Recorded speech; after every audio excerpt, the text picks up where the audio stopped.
Ramzan Pakistan, Ramzan Pakistan.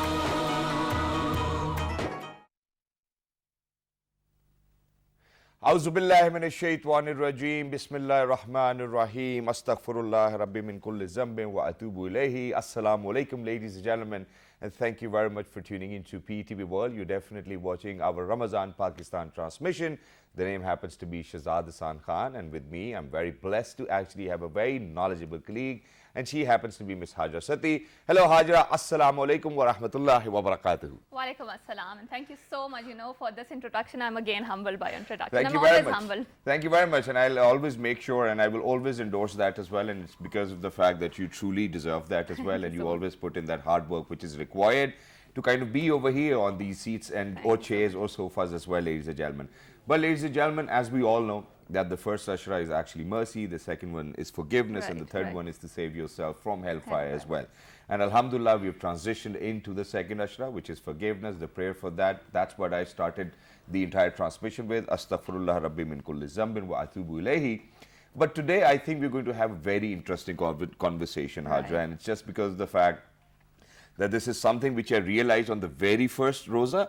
And then I was like, okay, whether we should talk about it or not. But then, there were multiple occasions when I witnessed that, hey, you know what, we really need to kind of pay attention to this topic. And it's because of the fact that, it exists. And it exists within the society. It exists within the members of the society. And so, today, ladies and gentlemen, do you want me to give it away, or do you want to share your story first and then we share it? Right.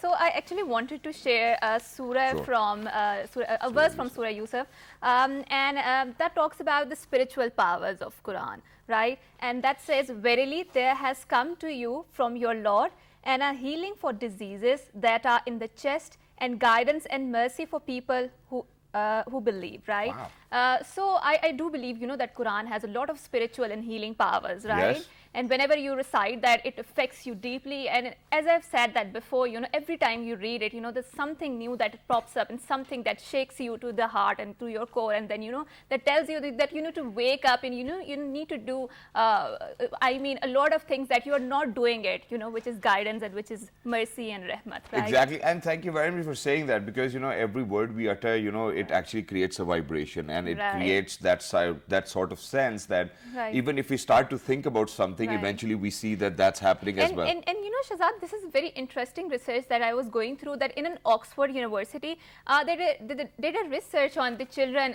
I think there were 300 or 500 children, and they found out that, we're born with this innate ability to, recognize God, and our hearts recognizes that. And this is also mentioned in the Quran, and a lot of times, that your hearts know what is true and what is not. Exactly. And, at times, there are situations and you are in a condition where you're like, okay, what should I do? Allah, please help me. And then your heart actually kind of inclines toward one situation, and you're like, okay, I think I probably need to go with that as well. And that's true. That's a very strong feeling, exactly. Right? It is always a very strong feeling as well. And Hajra, in addition to that, that the very surah you actually recited, or, the tarjuma you actually kind of shared with all our viewers as well. It says that, within your chest. And, how Quran actually speaks about qalb as well, which, ladies and gentlemen, is our heart, and it really needs to be at peace as well.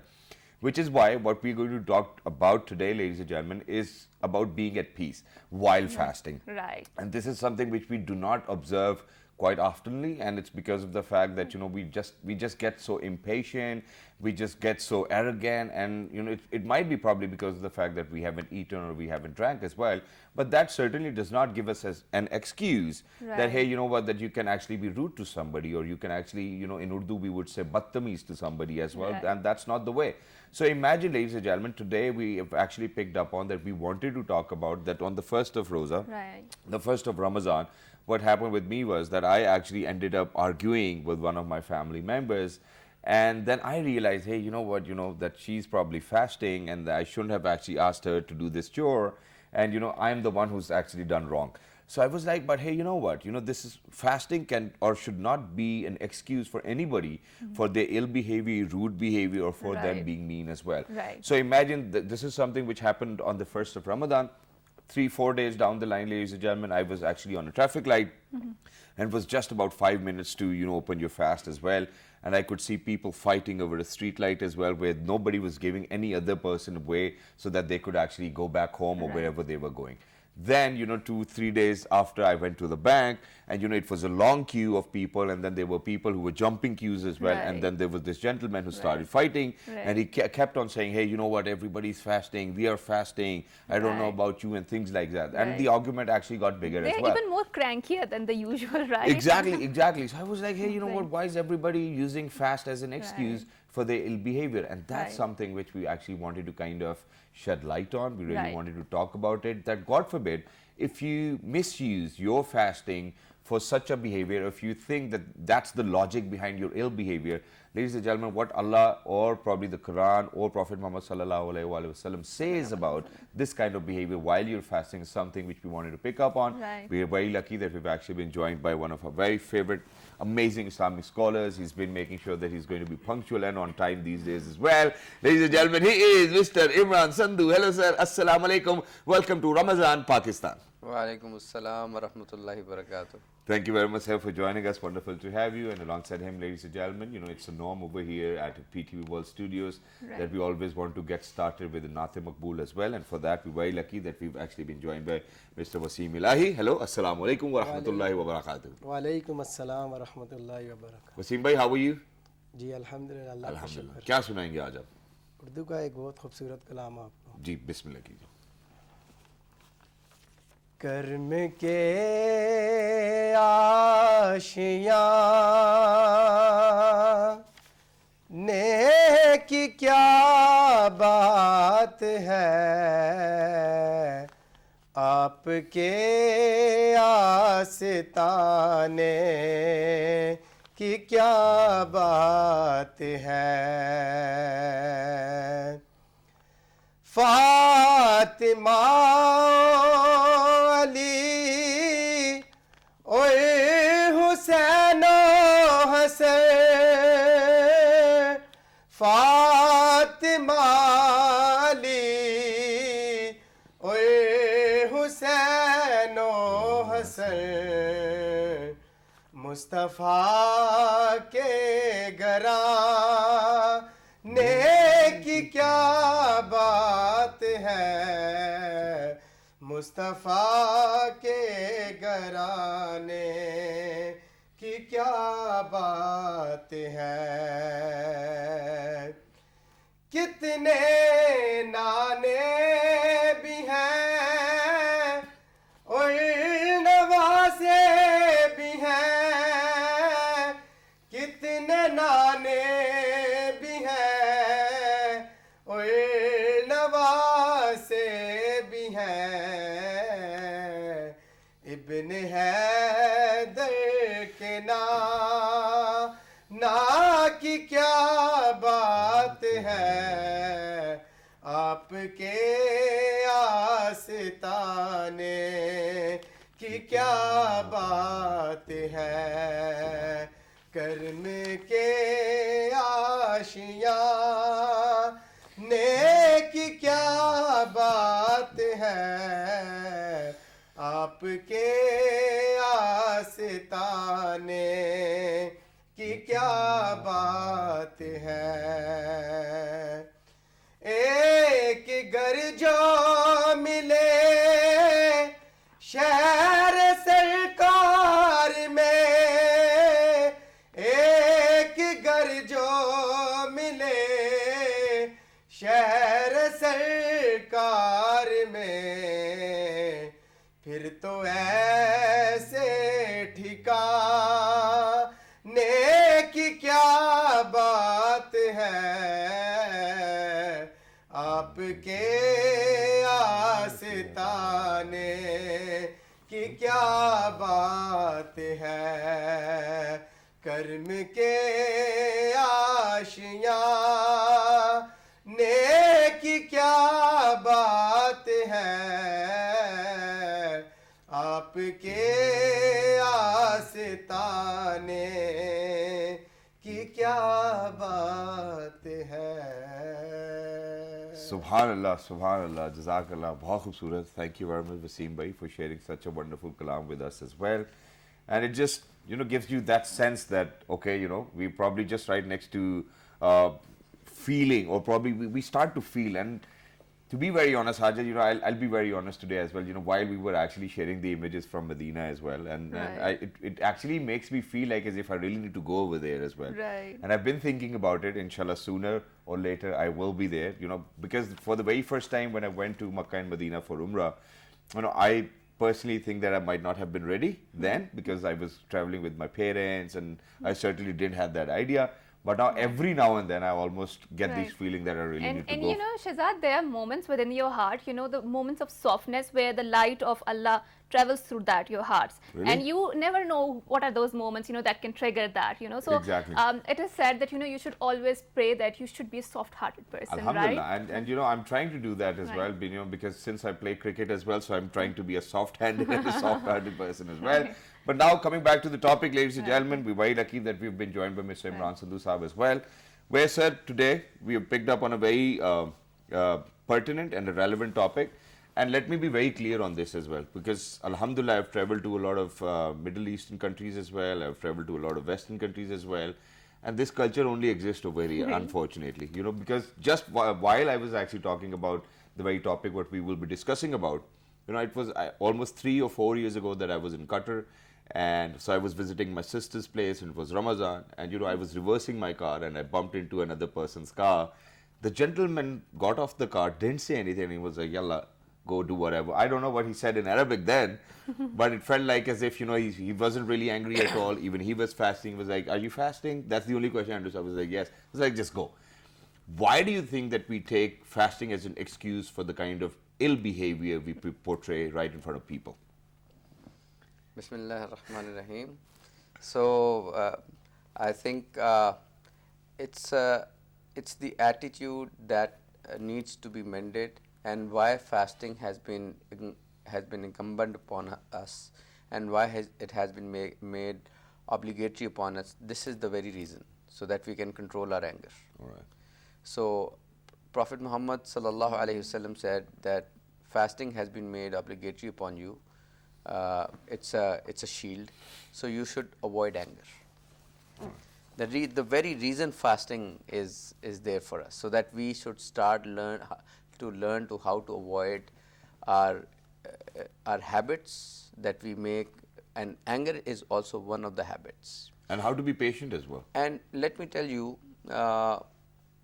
anger is right inside of one's fitra. Okay. It's a nature. And why Allah has put anger inside of you, we should ask this question first. Yeah. What is the reason why you've got, it is an emotion. Yeah. Anger is an emotion, so is love is an emotion. Being polite is also an emotion.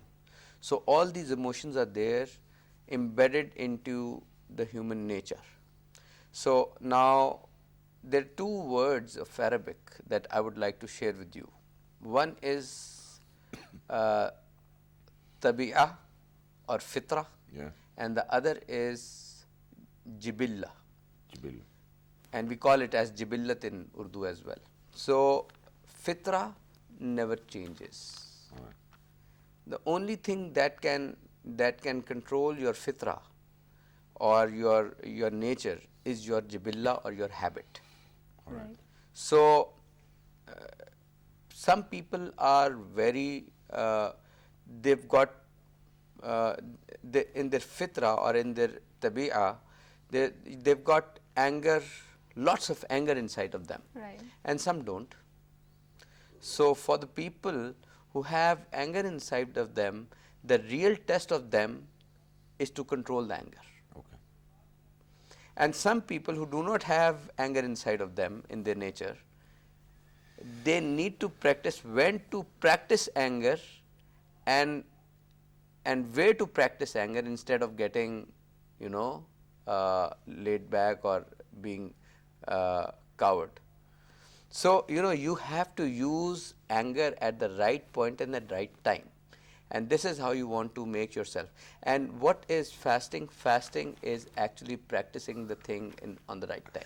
All right, and sir, since you've seen our fingers moving as, as well, I think we pretty much have a couple of questions, and it is because of the fact that you telling us for the very first time, this is shocking for me as well, that you actually told us that, there is anger inside your personality and you should actually know when to practice it.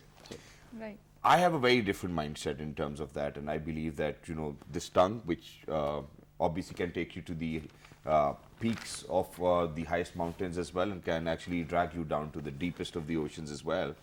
I believe that if you use it correctly as a weapon instead, or probably being very nice to other people as well, you can get a lot of things done. But there are situations and there are places where you really need to kind of push it harder onto the people or onto anybody who's actually involved into a wrongdoing as well. And this is something which is very natural as well. But this is for the very first time that you've a Maulana sharing that you really need to express anger at times. Why would you say that? For example, you are at the border, and what will you do?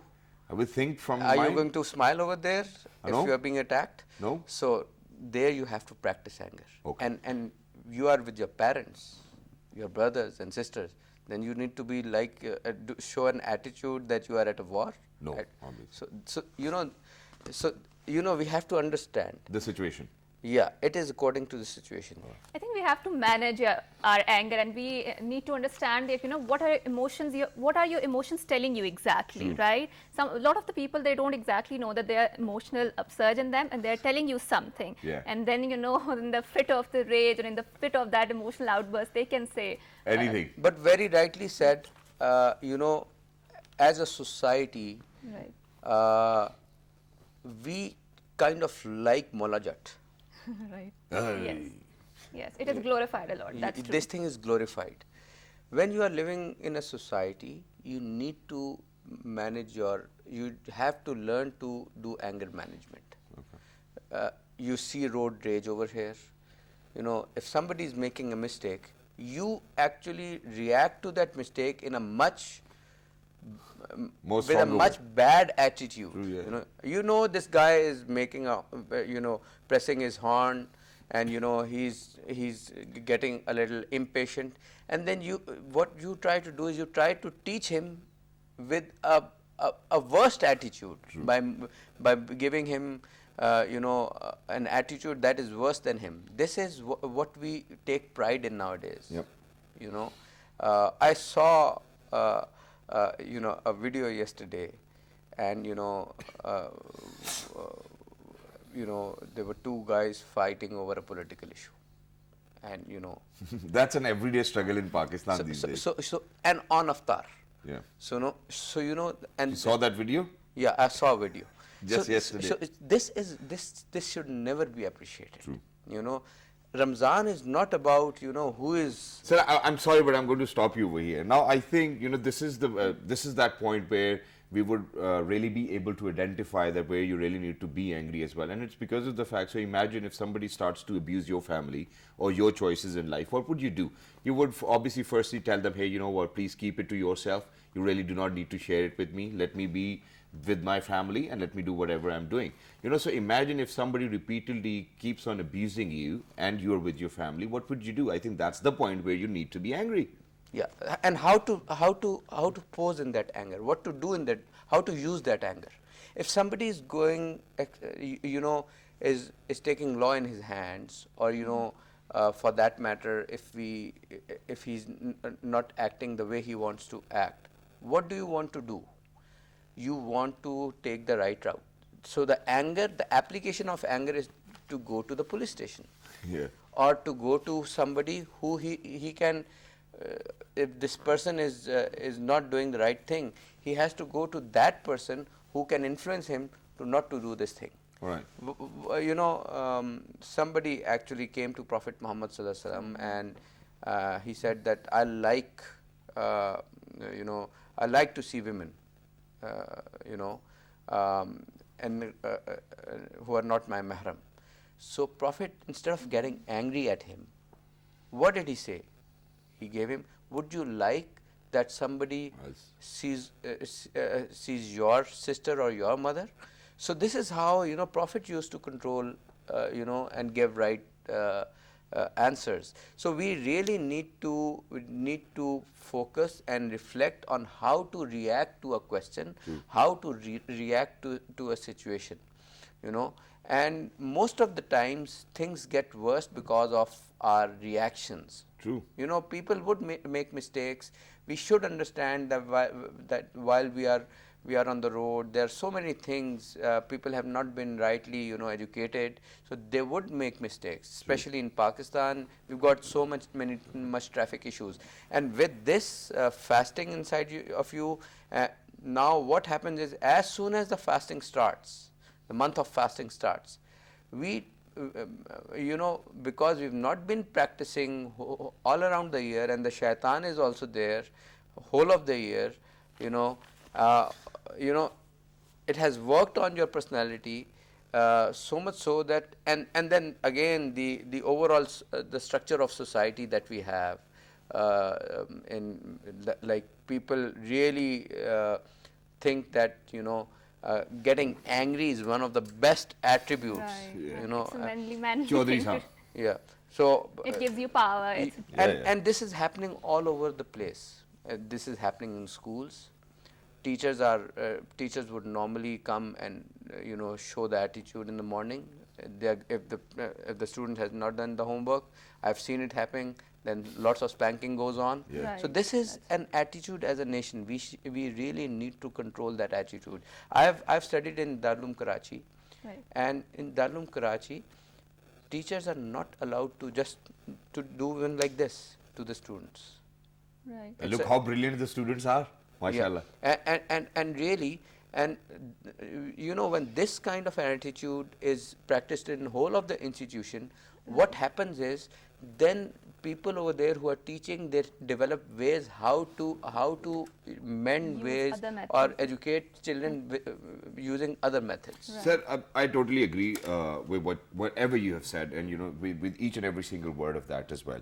But I think there's this one problem with us, and I think it's with everybody, and I'm not going to keep myself out of it as well. I think I might have crossed that path as well. And that is that we have this innate habit of, and I'm sorry that I have to call it innate, because you know, I've seen it in my family as well, I've seen it in other families as well. Families probably usually were more privileged, and what happens is that we certainly want to control other people. You know, मैं कह रहा हूँ, you know, this मैं, God forbid, you know, and nobody likes that. You know, we have this habit of, you know, kind of praising ourselves and making sure that we actually control the other person who's right in front of us. So whatever I'm saying, you know, I'm the one who's correct. You know, you can never be correct. Whatever I'm saying, I want you to behave that way. And that cannot happen. And people have difficulty understanding that each and every individual from a different walk of life will have a very different mindset, a very different thought process, and he or she might not like the way you're behaving with them. And I have seen that, you know, amongst a lot of my friends as well, where how friends even want to control the other friends, so that whatever you say, you know, they want to say it as well, or they want to kind of revise after you, you know, for whatever you're saying, and then you feel a better Chaudhary Sahab as well. So I think this is a cultural problem over here. This problem is not because of the religion, it is because of the culture we have been raised in as well. Right. And you know, all of a sudden, imagine, I'm very sorry to say this over and over again as well, that we have seen it, that you know, there's even within this culture, there's discrimination in between daughters and sons.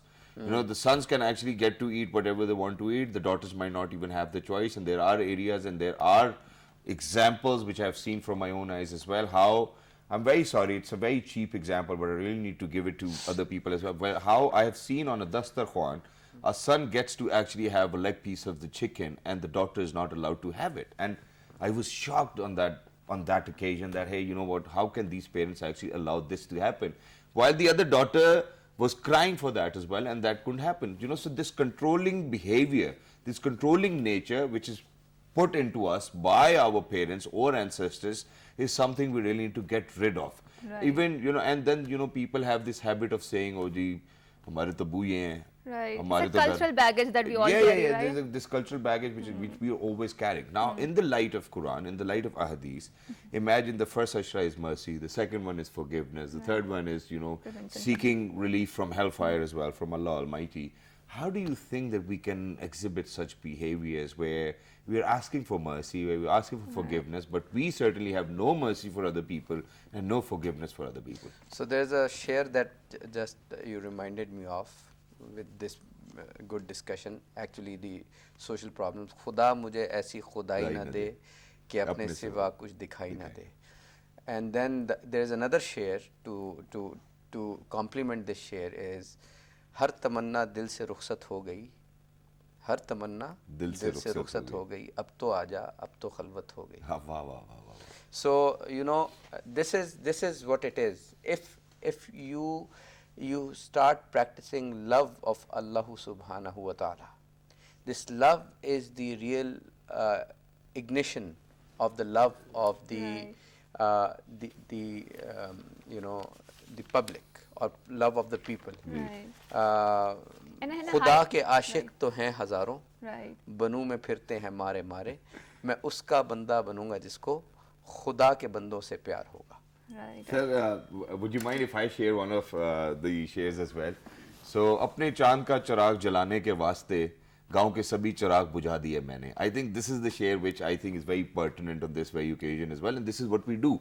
Now, in the light of Quran and Hadith, how do you think we really need to behave? Well, we should not be apathetic to the people and their problems. Right. Even if somebody is behaving in an absurd manner, we should not be apathetic to that. Right. We should either be sympathetic in some situations, or we should always try to empathize with the situation he might have been into. True. This is the way you should always try to first focus on what could have happened with this person that he's not in the right mood. So instead of cutting his mood with the same kind of an attitude, you should tell him, especially when you are fasting, look, I'm fasting, and this is hadith. And in Arab lands, there is another very good thing that they practice, especially in the area of Masjid Nabawi. If somebody really gets out of balance in behavior, they say, Allahumma salli ala Muhammad, Allahumma salli ala Muhammad. Try to remind him of Prophet Muhammad sallallahu alaihi wasallam. So this is, and again, if you are having this rage inside of you, another thing you may want to do practically is go sit down, Which you cannot while you fast. Have a glass of water, and do ablution, or probably start praying. Just lay down. You can divert your attention to doing ablution. But sir, at times it's very difficult. It is very difficult. Being a good human being is one of the most difficult thing. This is you know, most of the times, but even you know, we get overwhelmed and get angry. The best thing is just stop and think, is this the solution, or is it going to create more problems?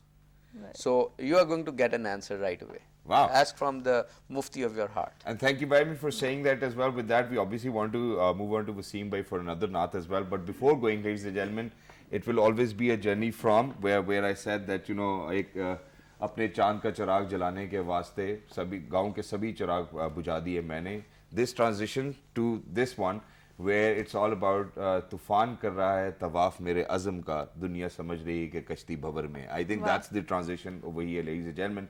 I hope that everybody is going to understand that. Even I don't know how to translate it in English as well, because the correct meaning or the crux of it, I might lose it as well. So if there are people around you who actually can understand Urdu, please tell them to kind of translate it for you as well. Sir. Iqbal बड़ा अपदेशक है, बातों से मन मोह लेता है, गुफ्तार का गाजी बन तो गया किरदार का गाजी. Wow, wow, wow, sir, kya baat hai. And with that, ladies and gentlemen, we're obviously going to move on to Wasim bhai. Wasim bhai is going to share another beautiful naat with us. From there, we'll actually head out towards a short break, but once you guys will come back, we have another important topic to talk about as well. You're actually watching Ramzan Pakistan with me, Shazad Khan, and Hajra Sati. Ji sir, Wasim bhai. देता ही रे सिदरा हुजूर जानते हैं कहाँ है शे मुअल्ला حضور جانتے ہیں میں مانگتا ہوں انہی سے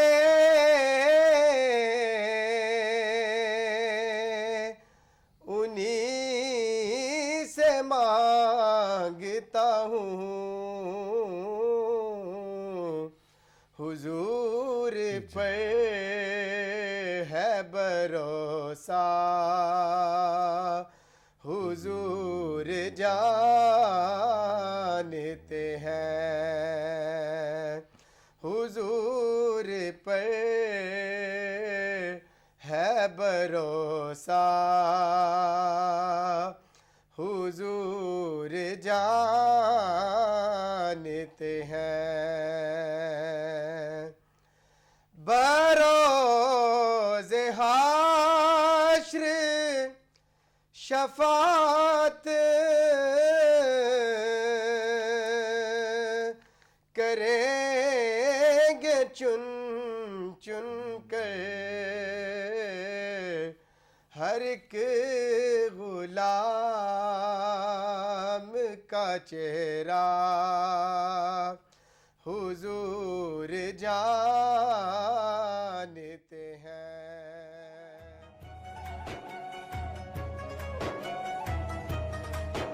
رمضان پاکستان رمضان پاکستان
رمضان پاکستان رمضان Pakistan.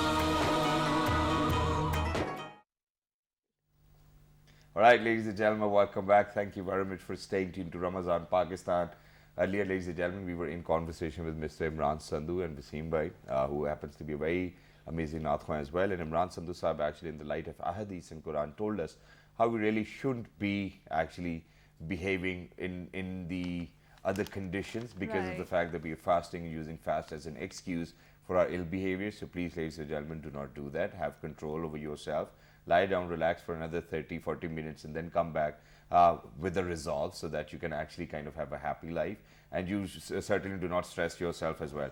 But now, other than that, ladies and gentlemen, since you know that PTV World actually signed a memorandum of understanding with Ibex Films as well, where Mr. Wajad Malik, an adventurer himself, was on an expedition, and it's because of the fact that he really wanted to kind of preserve how the Indus River is, and how, you know, Indus River actually is kind of recognized by the United Nations as well as a living being and a species with all of those equal rights as well. So he decided that from Olding till Karachi, Arabian Sea, ladies and gentlemen. He's actually going to raft all along the Indus River as well. Where is he as of now is something which we might be keen to know. So let's go, let's take a look.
I don't know what date is today and what day of the expedition, but I think it's 9th or 10th or 11th day.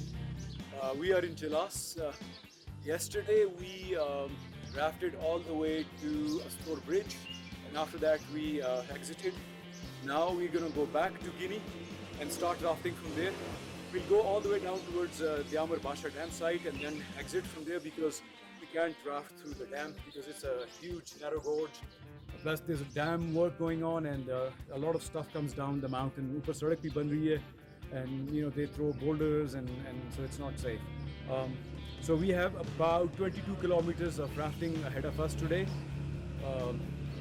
We ran some crazy rapids yesterday, which we didn't intend to, but sometimes you have no choice because once you're in the river, they are like, you know, gorges. I mean, the road is way too high and there's no way you can actually take the raft out and exit and then put it from the other side. So rafting is going well. I mean, we've completed the first leg of our journey, which was from Hamziglon, close to LOC, all the way down to Skardu. And now we are on the second leg of our journey, and that's, I think, second day today, second day. All is going well, spirits are high. Let's see. No, that was an interesting package, and now we are going to talk about a very important topic, which are the foot deformities in the children. And we have with us a very special guest, Dr. Shaista Minhas, who happens to be a foot specialist. Assalamu alaikum, and thank you so much for joining us. Wa alaikum assalam, and thank you for having me here. Right. So I would like to ask you this question. You know, why is there a need to talk about this, you know, topic? Can you give us your And this is for the very first time that in 9 years we're actually talking about it, even though I know how important it is. Yeah, because we have to talk about it because there is a research that every 1 in 4 children, they're born with the foot problems. Yeah. Right. So of course, if 4 people are sitting around, you know, there is one person who has a foot problem, and when the children grow with that problem, Right. the body is malaligned, and then that creates the problem in whole of our body. You know, the back problem, the hip problem, the knee joint problem. So that's why it has to be talked about. Thank you very much. And you know, there's another reason as well, because you know, there were days when I actually used to think that, okay, you know, my one leg might be longer than the other one as well. And you know, I was right. And so I actually had to get it treated as well, and there were other treatments. I'm not going to get into the depth of it as well. But very quickly, what are the most common problems related to the foot? The feet? The most common is the flat foot. That is widely used. That word is widely used, flat foot. But the one that you talked, that your one leg was a bit longer, Yeah. that happens because of the hip. You know, right now in my clinic, I'm experiencing the children are coming with the limping gait, and they say one side is long, but when I check them clinically, there is a problem in their hip. All right. The children, they are born with the problem. The hip is like a kind of ball and socket joint, and when they are born during breech presentation or during the womb, you know, their position is not in the right alignment. The joint is little bit displaced within the joint. That is called hip dysplasia. All right. That's why when the child starts sitting, we are sitting right now on our hip. So if the child starts sitting and he is misbalanced, so he cannot sit properly. The delay sitting, delay walking, and when they start walking, that limb is not supporting him properly. That limb look Right. a little longer. Right. And so what are the causes of that? Is it a genetic, disorder, or maybe it's something within the environment, that our lives are not very healthy in that sense? Yeah, everything. All Right. these 3 points, it's hereditary, it's Right. congenital, and environmental as well. Right. But if you kind of look into it, that God forbid if it's hereditary as well, we really need to kind of look towards their parents or the extended family as well. But we certainly do not get those examples, and it's because of the fact that in the past 2 or 3 decades, nobody was paid not- attention to that. Exactly. Right. Everybody was worried about blood pressure, cholesterol, diabetes, Exactly. heart Yes, attack, and all yes. of these problems. And nobody ever kind of gave importance to such a topic as well, or such an illness. Now let's come down to the common food problems we face. For example, a lot of people, they complain about corns. A lot of people actually complain about how they get fungus into their finger, in between their fingers or nails as well. Let's talk about how they lose a sensation. Let's talk about people with diabetes who actually get foot issues as well. So let's And discuss also about the that. severity of damage, how harmful is it to the health, or and the solutions possible? And how can Yes. it actually have a negative impact on your backbone or Right. probably Okay. your entire or, structure? or psychology maybe, right? Okay, if I start from your question first, there are a lot of deformities that are by birth and sometimes it is acquired, okay? So if we go to the categorization of that, it's flat foot, pes virus, pes valgus, club foot, all these deformities, they are there in the society. So the second question, if I come to your point, it impacts the human body because the foot, if we look at the foot structure itself, it's a very complex structure. The maximum of the bones are there, 26 bones, and it can move in all directions. Interesting. And if we look at the foot, that's the base of our body, right? A building stands on the base, so 12 to 16 hours we stand on our feet, right? Right. So when we stand that long on our feet and that feet are not going in the right direction, when we walk, foot is like a tripod. There are 3 points that our weight is going on that point. So when we are walking and that point are not going in the weight is not distributed through those points to the ground will, reaction force will be in the wrong way. True. So when we act on the ground in the wrong way, the ground reaction force will act in the wrong way in our body. So that ground reaction force will go in our body through the wrong areas, and that will create problem in our body. And thank you very much for saying that. I know that since you're fasting, so you might have a little bit of Yeah. dry throat as well. We're very sorry for that. It's okay. But everybody's living through it these days as well. And just to share an amazing fact, and that is that Hajjat, just yesterday I was reading this somewhere where when we touch something, or probably if I'm Yes. going to touch this very space ground. as well, I'm not actually touching it. It's actually the repulsive force of however with whatever force I'm Exactly. touching it with, Interesting. and it only kind of gets to the atom. That's it. And this was very interesting for me to know, so I thought I would share it with everybody else as well. But ma'am, now let's talk about how these days, Right. these brands have made our lives very tougher. And it's because of the fact, just to wear that brand, we certainly forget about the comfort our foot really needs. And so I've seen people wearing pencil heels. I don't know what that probably might look like. I've seen people wearing shoes just because of the fact they didn't have a bigger size or a larger size. So they were like, okay, ek size chota hi de do yaar. I would wear it to whatever occasion I would Right. want to wear it to. And also, there's a global movement which is saying that, ban the heels in the offices because they're very they're very uncomfortable in that manner. Exactly, and it's everybody's choice. We're not saying that you shouldn't be wearing them. I mean, it's your choice. If you want to wear a heel, wear a heel. Right. But we really need to pick up on those choices as well, which, God forbid, might actually lead us towards foot deformities as well. Do you think that's the right question to pose? Exactly, because foot plays the shoe play a very important role to our feet. The wrong choice of shoes will damage our foot. But if I go again to the foot, Allah has created our foot in a specific angle. Right. So completely flat shoes are a big no-no for the feet. Oh. Because when we will, like the khusa in our society, we wear that for longer period of time, that will definitely damage our back and knee joints. So if we, as I told you, 12 to 16 hours, we are mostly on our feet when we are working. So choosing the shoes for that period of time, like for the children, if we choose the school shoes, the proper shoes, that will really help. choosing a bigger shoes or a smaller shoes is not a question. We should choose the shoe exactly our size. We should change the shoes within 6 months of time. Yeah, especially for children, because their feet grow within that span of time. We should buy the shoes in the evening, and we should check the. We should buy the shoes in evening. In evening, Wow, in what evening, do you mean by that? because that is the time that we mostly minimum 2 hours walk we had to have, because there is fluid in the foot, and if we buy the shoe in the morning, our foot will be spread in the evening, extended. Yeah. All right. So that will create That's an pressure. interesting That will fact. create pressure on our upper part of the foot, Yep. and that will make cons and pressures on our All feet. right. Right, right. I think I've always been making the wrong choices then, because whenever I needed a shoe, I just went and I bought a shoe as well. Thank you very much for saying that we really need to change the shoe after 6 months. 6 months, But does especially- that mean that, that we've been wearing that shoe for 6 months as well? Exactly. If you for children, definitely you have to go for 6 months, because their feet, they grow 3 to 6 months. Their feet definitely are growing half a size bigger. All right. So for us, of course, if I have used the shoes like 8 to 10 hours a day for 6 months, then I have to change that shoe. All right, and very sorry, what about those mothers who actually have used the shoe to throw at kids as well? Do you think that shoe needs to be changed as well? That needs to be Depends on the severity of that. I'm very sorry to bring this up as well, but I think for all of those mothers who are watching who are habitual of throwing shoes as well, and they're good at it, you really need to change the shoe from a harder one to the softer one at least, so that you do not hurt the kid. Very good. Thank you very much for saying that. Then, I think one of the most common problem is where how, athletes and people who are into sports as well, they go to gyms and places and their foot is sweaty, they would wash their feet, or, we go for ablution or wuzu as well. And then right after that, we wear socks. So, and, they complained of fungus or smell as well. Exactly. How do we get rid of that?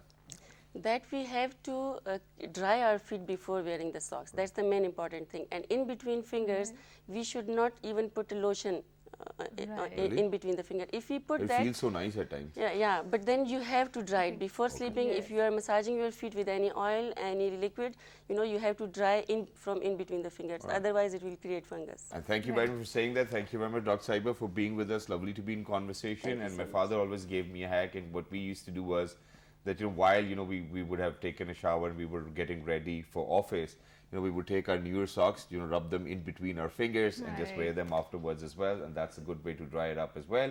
You certainly do not need any other towel. You really there's no need for you to ask for any sort of other help. Hey, can you please pass me the towel? Can you please bring that? Just use your sock in between your fingers and just wear it up. That's it. But for that, your foot really needs to be clean. Right. That was a very interesting conversation, and of course we also talked about the higher truth and how it's linked to the love. So that's all for now, and we will be again here tomorrow with a new episode, with a new discussion, and with some new interesting insights. Inshallah. That's all for now. Yep. So keep watching Ramzan Pakistan, ladies and gentlemen. Look after yourselves and remember us all in your du'as as well. Allah Hafiz.